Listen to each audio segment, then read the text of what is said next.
So ఏదైనా బాగా toughest scene ఏదైనా ఉందా? టఫెస్ట్ సీన్ అంటే ఎక్కువ మేము టేక్స్ తీసుకుని టేక్స్ తీసుకోనంటే పెద్ద టేక్స్ ఏం అయ్యేవి కాదన్న మ్యాక్సిమం. ఎందుకంటే సార్ వచ్చి క్లియర్గా ఆయన యాక్ట్ చేసి చూపిస్తారు, మాకు సీన్ చెప్పడం కాదు. ఆయన ఇప్పుడు ఆయన యాక్ట్ చేస్తే ప్రతి క్యారెక్టర్ ఆయన చేయొచ్చు, అంత బాగా చేస్తారు ఆయన. సో ప్రతిదీ ఈ డైలాగ్ తర్వాత ఏం చేయాలి నీ మొత్తం బాడీ మూమెంట్తో సహా ప్రతిదీ ఆయన యాక్ట్ చేసి చూపిస్తారు, మాకు ఇంకా ఈజీ అయిపోయింది. సో ఆయన చెప్పిన ఎక్స్ప్రెషన్ బట్టి ఇంకా మనం ఆ ఎమోషన్ ఇంకా డెవలప్ చేసి చేసి చేసి చేయడమే.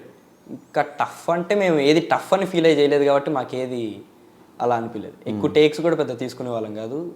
సో సార్ అంత క్లారిటీగా ఉండడం, మాకంత ఇది కావాలి నాకు అన్నట్టు చెప్పడం వల్ల సార్కి కావాల్సినంత మేము నా వీలైనంత నేను ఇచ్చేసేవాడిని.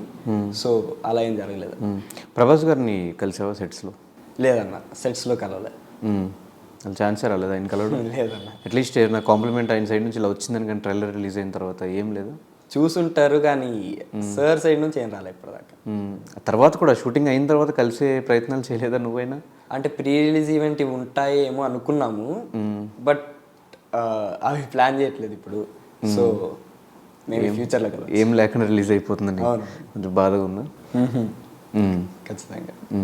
Okay, so first Salaar opportunity వచ్చినప్పుడు ఫస్ట్ ఎవరితో షేర్ చేసుకున్నావు ఇంట్లో? ఫస్ట్ మదర్ అన్న, మదర్ పక్కనే ఉన్నారు అప్పుడు. మదర్కే యాక్చువల్ కాల్ వచ్చింది. తర్వాత నేను రిహార్సల్ ఆడిషన్ అని చెప్పాను కదా, నేను వెళ్ళాను వచ్చాను అమ్మాయి ఇలా సెలెక్ట్ అయ్యానని ఫస్ట్ అమ్మకి చెప్పేశాను. సో మదర్ ఇంట్లో అప్పుడు నేను రాగానే ఉన్నారు, ఇంక మదర్కి చెప్పేశాను అనమాట. ఇప్పుడు 10th క్లాస్ కదా, మరి 10th చాలా ఇంపార్టెంట్. అటు షూటింగ్ ఇటు 10th క్లాసెస్ ఎలా మేనేజ్ చేసావు? అలా మేనేజ్ చేస్తాను అంటే 1 డే ముందు నేను చదివినా కూడా నాకు ఒక 70 to 80% వస్తుంది అనమాట.